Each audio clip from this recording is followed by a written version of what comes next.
Thank you again for attending. I am now in a position to give you additional details about the events that transpired last night on the evening of September 30th, 2017.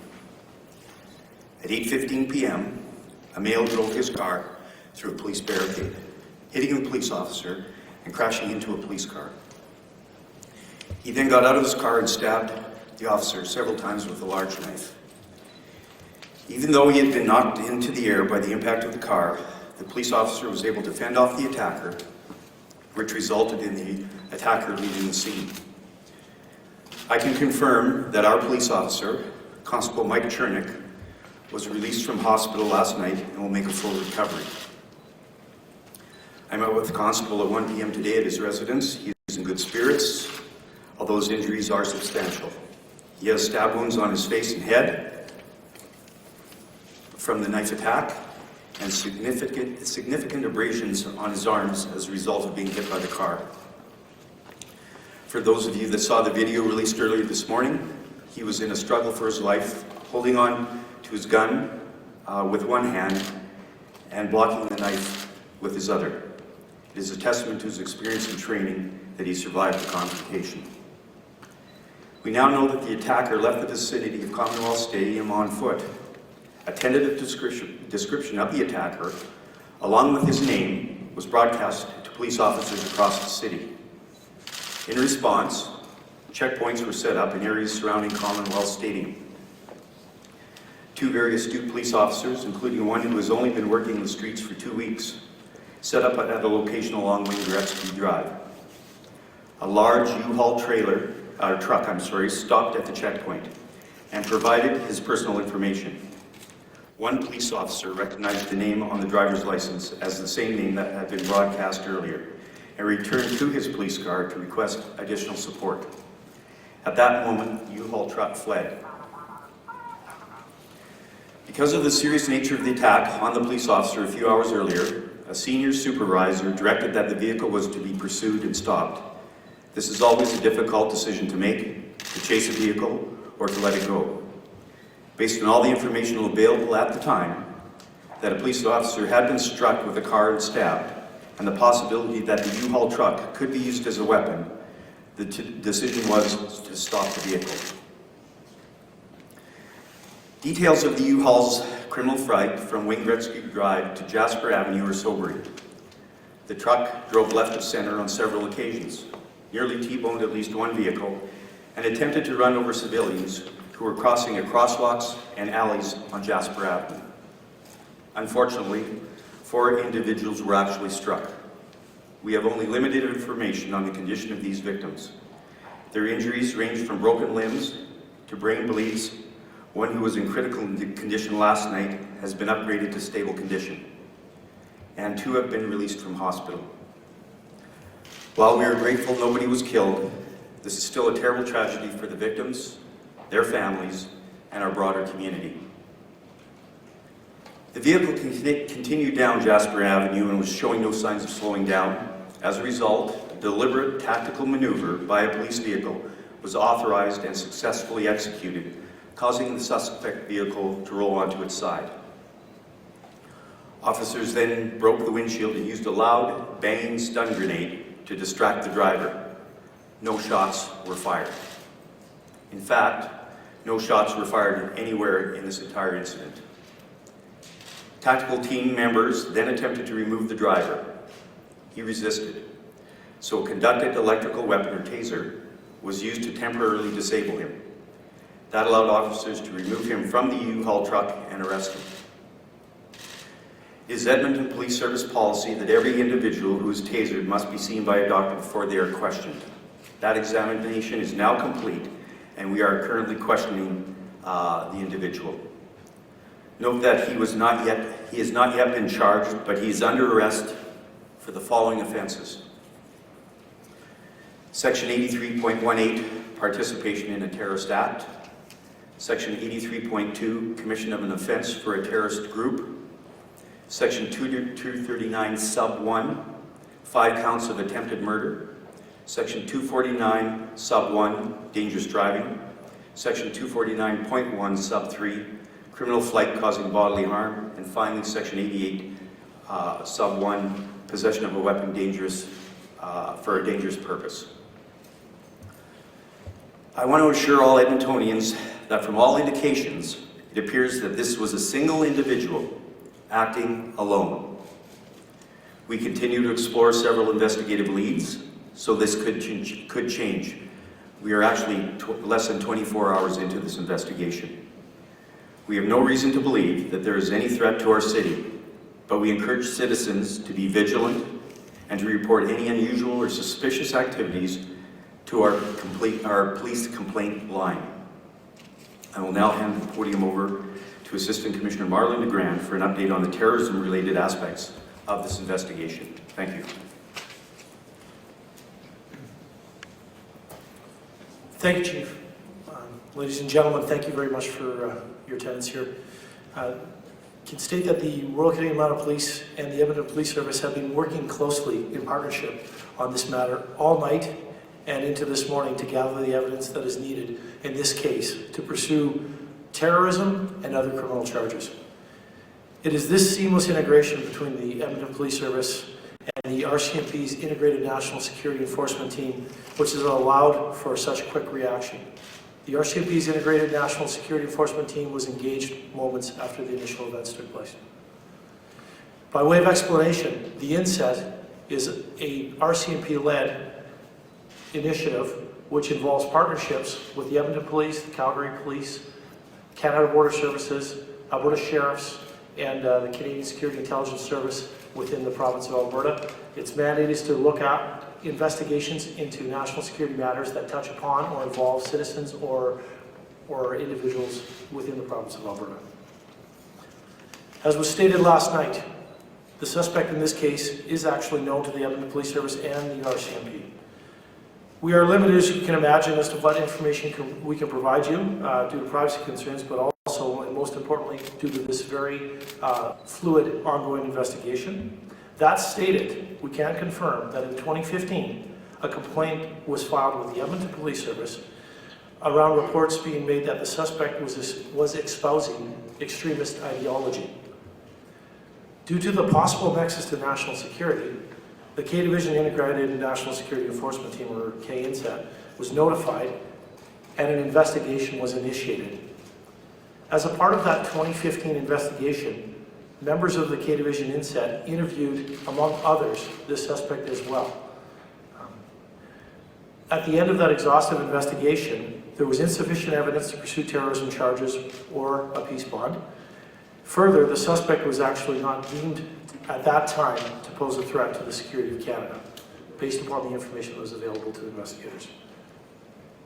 The current investigation is progressing well, and we currently anticipate charges will be laid in the very near future. That stated, I can't yet provide you with the confirmation of the name of the suspect, although we're aware that that's being reported in some circles. I can state that the suspect is a Somalian national who is currently in Canada and is in the refugee claimant process. The RCMP and our partners at the Edmonton Police Service are confident that the 2015 allegations were investigated to their fullest. We must operate, of course, within the confines of the law, and it's important to reiterate that the suspect showed no signs of active recruitment or radicalization to violence at that time. We had no intelligence that warranted keeping this suspect under investigation any further, and to date, that suspect, up until yesterday, up until the times of this event, I apologize, had no negative interactions of a criminal nature with police. The RCMP continued to work collaboratively with an array of agencies, departments, and community partners, including the Canada Centre for Community Engagement and Violence Prevention, to use all available tools to prevent violent extremism from committing a terrorist from committing a terrorist offense at home or abroad. At this point, it appears that this was the actions of one individual, and no others were involved in the planning or execution of this event. Should this investigation lead us to believe that more were involved in this particular individual, in this particular incident, then those individuals will also fall focus of this investigation and be held accountable. But again, I would like to reiterate that at this time, this appears to be the isolated incident involving a single individual. That stated, anybody with any information about this incident or any other national security information is encouraged to immediately call the police force of jurisdiction or the RCMP's National Security Information Network. And the number for that is 1-800-420-5805. I would like to also, as was expressed by Chief Connect, express our thoughts are with the victims and the families and the citizens of Edmonton following this horrific event. And I'd ask that Chief Connect come forward to the podium before we open this for questions. Just put up your hands, please, and identify yourself and your meeting. So folks, just before I take questions, the investigation, as stated by both of us, it's very fluid, quickly evolving and changing as we speak. As I stated earlier, we're less than 24 hours into it, and it will continue to evolve.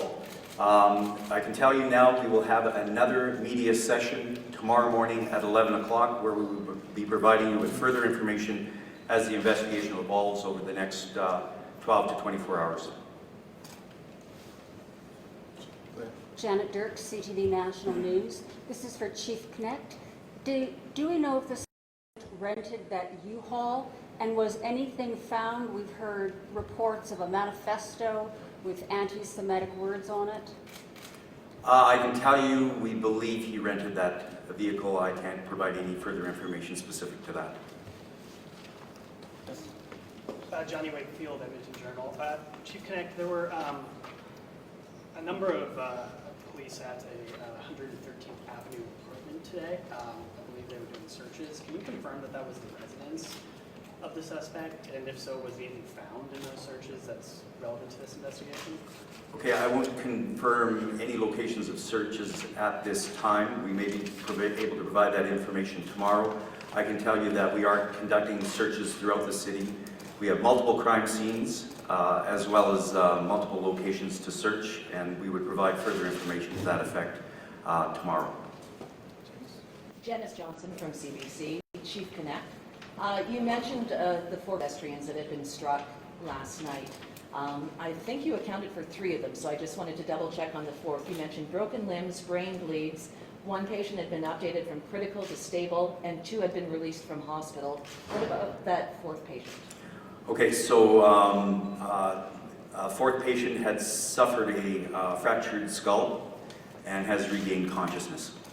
Can you describe what condition that person is in? No, I can't. I've gotten that secondhand, and obviously medical information is not readily distributed, but I can tell you that, like I said, 2 are gone out from the hospital. 2 are still being held for observation and perhaps further treatment. And a follow-up, there's been varying numbers about how many police cars were in pursuit of that U-Haul van. Are you able to clarify? I don't have a number myself. I believe there was 4 at one point. Some bystanders said 20. I guess that's an exaggeration. I don't know for sure the number. I do know tactical was involved, police service dogs were involved, but I think trailing the immediate vehicle would probably be 4 as others joined in once the vehicle was incapacitated. I think this gentleman right here. Chief, this is something reported all over the world, with the White House even making a statement on this. Why is this a terrorist attack just 3 hours after the incident, so early in the investigation, unlike other organ attacks in Edmonton which resulted in death? That was a statement made by... No, the question is, why is this a terrorist attack just 3 hours after the incidents have happened? Which is unlike other incidences in Edmonton that has resulted in death. So it was declared a terrorist act based on the evidence that we had. The attack on our police officer and the subsequent investigation on Jasper Avenue. But what's that evidence? I'm sorry? I'm sorry, Paula Simons from the Edmonton Journal. You say you declared it a terrorist incident based on the evidence that you have. Can you share with us any sense of what that evidence would be? I mean, what makes you convinced that this is an act of terrorism as opposed to a violent crime? If I might as well, Chief, just for clarity, this investigation is being pursued as a potential act of terrorism. No terrorism charges have been made yet. It's the totality of the information, the actions of the suspect, and the evidence, which we will later on have to lead in court, that gave us pause to consider this and determine that we need to pursue this as a potential terrorist act. That stated the specific evidence beyond what's already been spoken to. This stuff is information that we actually have to be a little careful about because we do have to guard the integrity of the court process going forward. So I'm probably not going to be in a position today to speak to that, but I can tell you it was the nature of the incident, the nature of the evidence that was found at the initial scenes, and the actions of the suspect that made us feel that we had to investigate it potentially as a terrorist Can you act. confirm all the media reports that there was an ISIS flag in the car? I believe the chief actually confirmed that last night. So that would be, Yeah, that's out in the public. Okay. Yeah. It's Janet Dirks again from CTV National News for you, sir. Yes, sir. After the RCMP spoke with him in 2015, did the suspect remain on a watch list? Did you keep him under surveillance? Were you always aware of his activities from that time? Like any other citizen, we have files that we keep if we are engaged in an investigation around them. The information and the result of that investigation was shared with our law enforcement partners, not only with the Edmonton Police Service, but also with our intelligence partners across the province and nationally.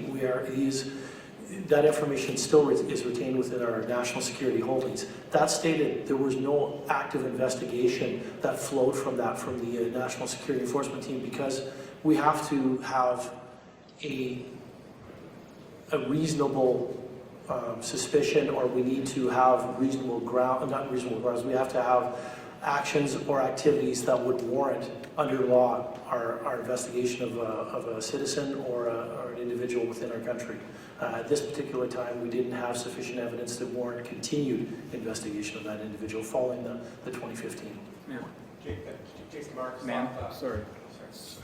Kirby Barr with 630 Ched. You said the gentleman was, yes please, he was investigated in 2015 as a refugee claimant. Can you tell us when he arrived in Canada, and has he been in Canada this entire time? I can state that I know that information, but right now, because this is an ongoing investigation, I'm a little bit reluctant to speak to that at this particular moment. I think as information evolves and we're able to speak to identity of the individual, we could probably be in a position to speak to that at a later time. Right now, I think kind of an abundance of caution and respect for the investigative process and not wanting to taint that in any potential prosecution, I probably want to state that I'll reserve comment on that. John? Johnny Wakefield, Edmonton Journal, also a follow-up along those lines. Can you speak to why RCMP are releasing the nationality of the individual and his claimant status? There's a lot of interest that's been expressed in that, not just locally here, but this has actually garnered a lot of international and national attention. It was one of those questions that if we didn't actually speak to it ourselves, it was going to be posed, I'm sure, by the folks in this audience anyway. And rather than attempt to look evasive on something that we could speak to, although we can't speak to identity, we felt it appropriate to speak to the things that we could speak to. Jason Markusoff from Claims Magazine. Regarding the initial complaint into this fellow that prompted the initial investigation and subsequent interviews, was there ever any suspicion that, was he ever being investigated as part of a larger group or a group of individuals or complained about as a group of individuals espousing extremist groups? My understanding of the investigation is no. It was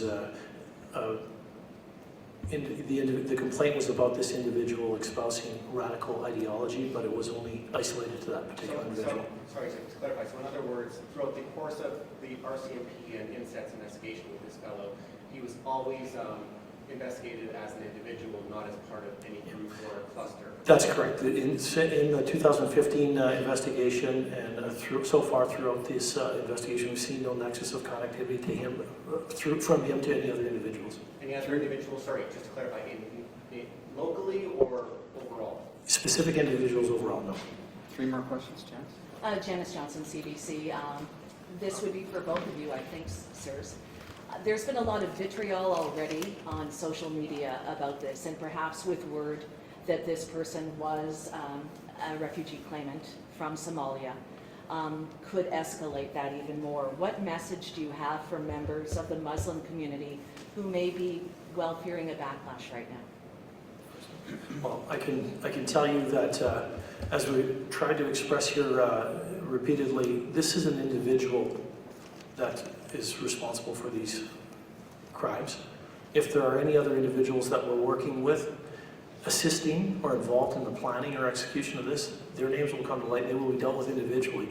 But I know from personal relationships that I have within the greater Edmonton community that none of our citizens, Muslim or other, support this kind of activity. I think you'll hear that loud and clear from those within that area. And I can tell you that this is an individual that has to be held accountable for his specific actions, and I don't think that we need to think beyond that. Sir, Chief sir, Connect? sir. Omar Mosley. I'd ask Chief Connect the same question. Oh, sorry. So we've already started engaging our various communities around Edmonton. I've got a Chiefs Advisory Committee that the Somali community and other communities have representation on that committee. We dialogue with those folks, and we'll continue to do so. I mean, this is Edmonton. We're a very tolerant community. We're a very tolerant society. That's what makes us unique. We're Canadians, and I mean, we tolerate. I mean, we have tremendous tolerance, and we welcome everybody. And this is just an isolated situation involving a single individual, and I don't think we can make any broad statements or broad assumptions or come to any broad conclusions based on a single incident involving a single individual at this time. Sir. Omar Mosley, Metro News. Is there any indications for Chief Connect? Is there any indication that the second incident was planned rather than sort of prime opportunity? I can't respond to that question at this time. Last question. Chief Connect, was there ever any concern that Commonwealth was a target, and was there talk of alerting fans in the stadium as to what was happening? Nothing that we have at this time that would indicate that.